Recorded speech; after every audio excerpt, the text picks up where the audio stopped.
సభకు నమస్కారం. రాబోయే పార్లమెంటు ఎన్నికల సందర్భంగా కాంగ్రెస్ పార్టీ అభ్యర్థి డాక్టర్ వంశీచంద్రెడ్డి గారిని అత్యధిక మెజార్టీతో గెలిపించమని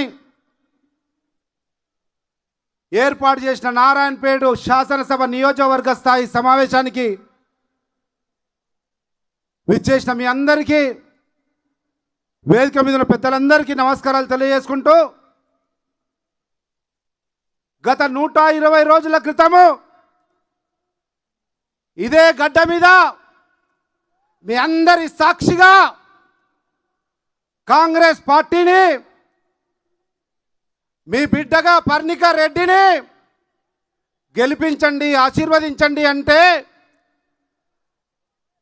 రేవంత్ అన్న మాటను తీసివేయకుండా ఆయనకు అండగా, కాంగ్రెస్ పార్టీకి దన్నుగా ఏ రకంగా అయితే గెలిపించిండ్రో,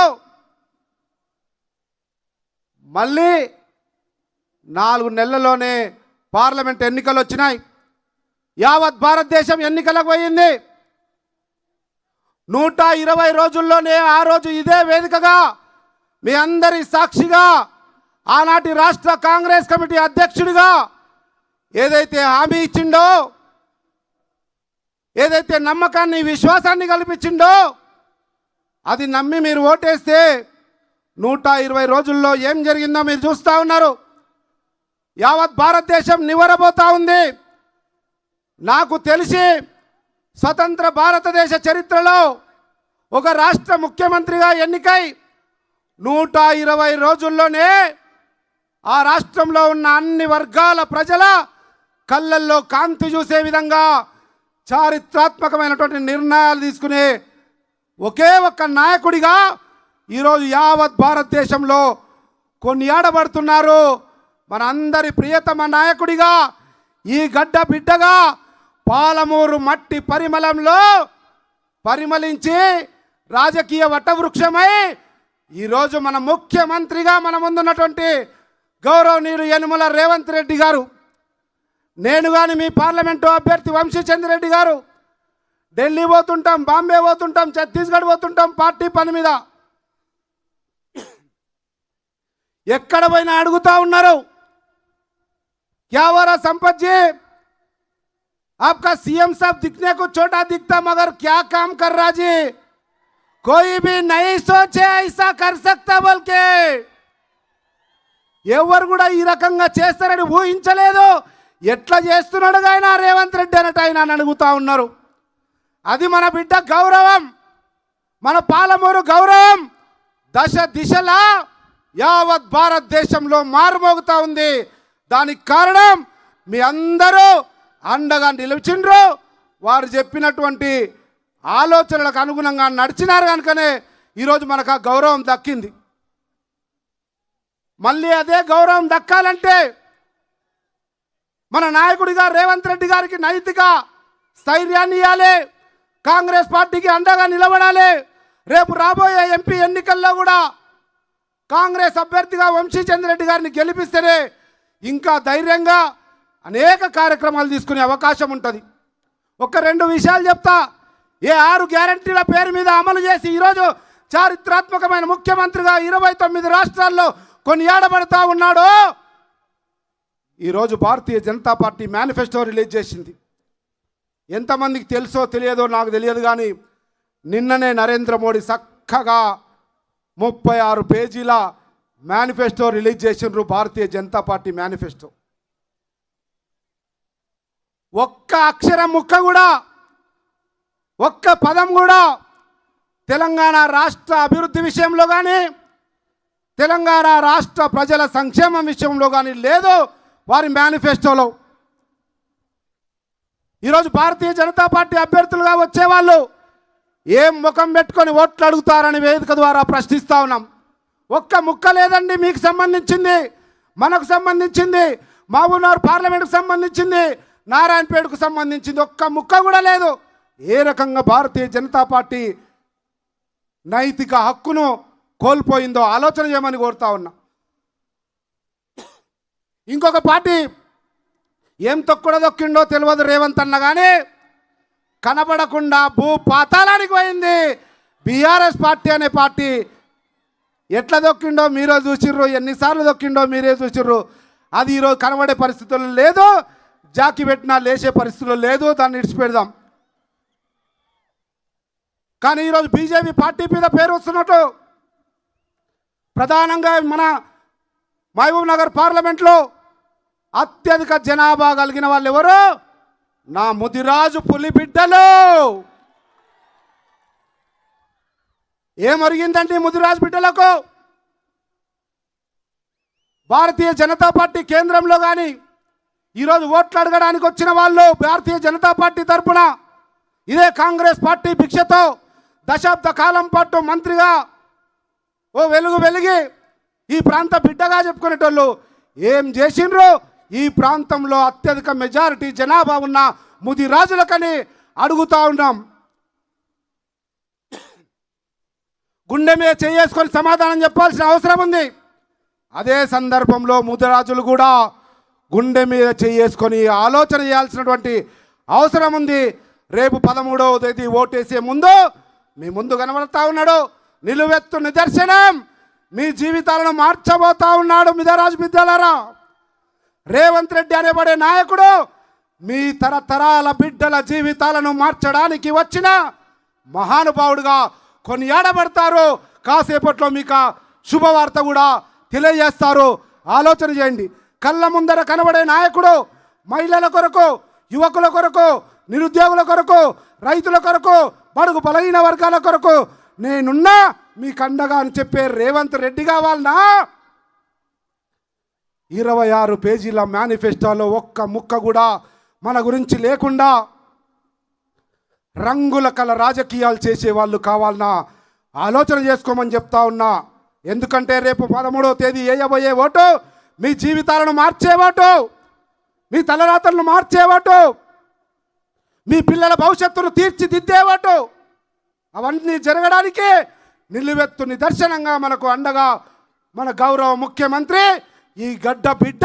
మనం మనకందరికీ గర్వకారణం. మనందరి గుండె చప్పుడు తెలిసిన నాయకుడిగా రేవంత్ రెడ్డి గారు మన ముందున్నారు.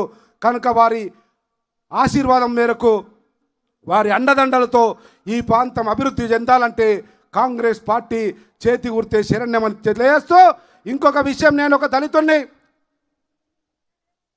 ఈ పార్లమెంటులో ఎట్లయితే ముదిరాజులు అత్యధికంగా ఉన్నారో మాదిగలు కూడా ఉంటారు.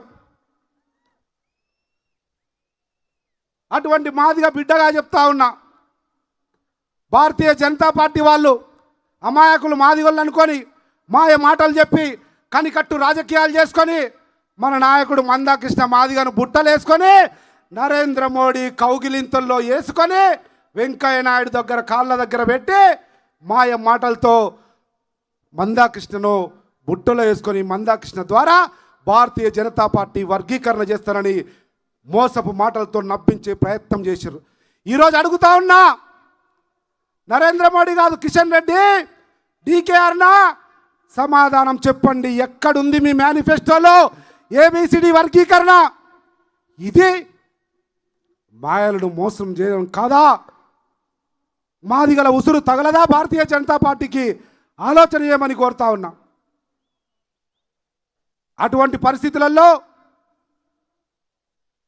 కాంగ్రెస్ పార్టీ, ఇదే రేవంత్ రెడ్డి గారు ఆ రోజు పార్టీలో లేకున్నా, ఇదే మందకృష్ణ గారు వర్గీకరణ గురించి పెద్ద ఉద్యమం చేస్తా ఉన్నాడు బయట.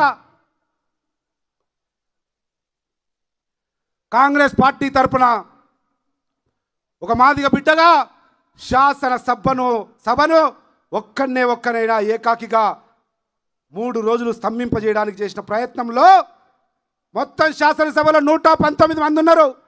మందకృష్ణ కూడా తెలుసు, ప్రతి మాదిగ బిడ్డ గుండె చప్పుడు ఆ రోజు వినిపించిర్రు రాష్ట్రం మొత్తం. ఆ సందర్భంలో మాదిగల గొంతుకకు గొంతు కలిపిన ఏకైక నాయకుడు ఈనాటి మన ప్రియతమ ముఖ్యమంత్రి రేవంత్ రెడ్డి గారు మాత్రమే. ఆ రోజు మాదిగలకు అండగా శాసనసభలో కొట్లాడే 3 రోజులు నాతో పాటు సస్పెండ్ అయి మాకు అండగా నిలబడ్డాడు. అటువంటి రేవంత్ రెడ్డి గారు గౌరవ ముఖ్యమంత్రిగా ప్రభుత్వ అధినేతగా చిత్తశుద్ధితో మాకు ధైర్యం చెప్తా ఉన్నారు.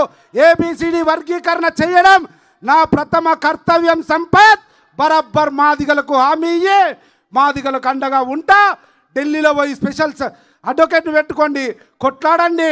శాసనసభలో ఏం చేయాలో చేద్దాం, కేంద్ర ప్రభుత్వం మీద ఒత్తిడి తెద్దాం, వర్గీకరణ చేద్దామని కృత నిశ్చయంతో ఉన్నాడు.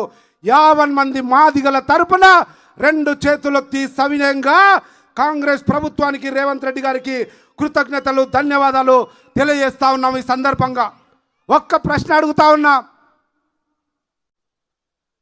మందకృష్ణన్న, నీవు నరేంద్ర మోడీ కళ్ళల్లో కాంతి చూడాలనుకుంటున్నావు, అది మంచి పద్ధతి కాదు. మాదిగల వ్యతిరేక మనువాద పార్టీని, నరేంద్ర మోడీని, మన ఆత్మ గౌరవాన్ని తాకట్టు పెట్టడానికి ప్రయత్నం చేయవద్దు అని 2 చేతులెత్తి మొక్కుతూనే నీవు నరేంద్ర మోడీ కళ్ళల్లో కాంతి చూడడానికి ప్రయత్నం చేస్తే యావత్ తెలంగాణ మాదిగ ప్రజల కళ్ళల్లో కాంతి చూపించడానికి గౌరవ ముఖ్యమంత్రి రేవంత్ రెడ్డి గారు ప్రయత్నం చేస్తా ఉన్నాడు. దాంట్లో సఫలీకృతమైనటువంటి నమ్మకము విశ్వాసం ఉంది అన్న విషయాన్ని కూడా గుర్తు చేస్తా ఉన్నా. ఇకపోతే అభ్యర్థి నాకు మంచి సహచర మిత్రుడిగా, అఖిల భారత కాంగ్రెస్ కమిటీ కార్యదర్శిగా, శాసన సభ్యుడిగా పనిచేసినాం. ఈరోజు భారతీయ జనతా పార్టీ తరఫున నిలబడ్డ నాయకురాలు కూడా ఆ రోజు కాంగ్రెస్ పార్టీలో నాతో పాటు వంశీచంద్రుడితో పాటు శాసనసభ్యురాలుగా పనిచేసింది. ఆలోచన చేయండి, ఓటేసేటప్పుడు విచక్షణతో గుండె మీద చేసుకొని పిల్లల భవిష్యత్తు కోసం, మన తలరాతలు మారడం కోసం, 69 జీవో కోసం, లేదంటే జాజమ్మ చెరువు కోసం, ఈ ప్రాంత అభివృద్ధి కోసం, ఈ ప్రాంత ప్రజల సుభిక్షమైనటువంటి సంక్షేమ కార్యక్రమాల కోసం ఆలోచన చేసి ఓటేయండి. ఏమండి చూడండి, వంశీచంద్రెడ్డి ఆని ముత్యం లాగున్నాడు, కడిగి ముత్యం లాగున్నాడు, ఉన్నత విద్యావంతుడు, డాక్టర్ చదివిండు, ప్రజాసేవకు పరితపిస్తా ఉన్నాడు, శాసనసభలో అనుభవం ఉంది, అనేక సమస్యల మీద పనిచేసిండు. రేపు ఈ ప్రాంత ప్రజల సుభిక్షం కొరకు, ఈ ప్రాంత అభివృద్ధి కొరకు రేవంత్ అన్నకు తమ్ముడిగా ఆయన అడుగులో అడుగేస్తా, ఆయన చెప్పిన ప్రతి ఒక్క అంశాన్ని పార్లమెంట్లో లేవనెత్తుతా, మీ గుండె చప్పుడుగా ఉంటా అని మీ ముందుకొచ్చిండు. 2 చేతులెత్తి మొక్కి ఆశీర్వాదం అడుగుతున్నాడు. చక్కనైనా చిక్కనైనా కడిగిన ఆనిముత్యపు వంశీ చంద్రెడ్డి కావాలనా? ఈ ప్రాంతం పేరు మీద మీ అందరి ఆత్మ గౌరవాన్ని తాకట్టు పెట్టి అనేక సంవత్సరాలు అధికారంలో ఉన్న ఇసుక దంద చేయలే వంశీచంద్రెడ్డి, సారా దంద చేయలే వంశీచంద్రెడ్డి, కిరోసిన్ దంద చేయలే వంశీచంద్రెడ్డి, లిక్కర్ షాపులు చేయలే వంశీచంద్రెడ్డి, క్లషర్ మిషన్లు పెట్టలే వంశీచంద్రెడ్డి, ఫామ్ హౌస్లలో పనిచేసేవాళ్ళని చంపలే వంశీచంద్రెడ్డి. స్వచ్ఛమైన మల్లెపూ లాంటి వంశీచంద్రెడ్డి కావాలన్నా? ఈ రకమైనటువంటి చరిత్ర మరకరు మలినమైన రాజకీయ చరిత్ర ఉన్న వాళ్ళు కావాలన్నా? ఒక్కసారి ఆలోచన చేయండి.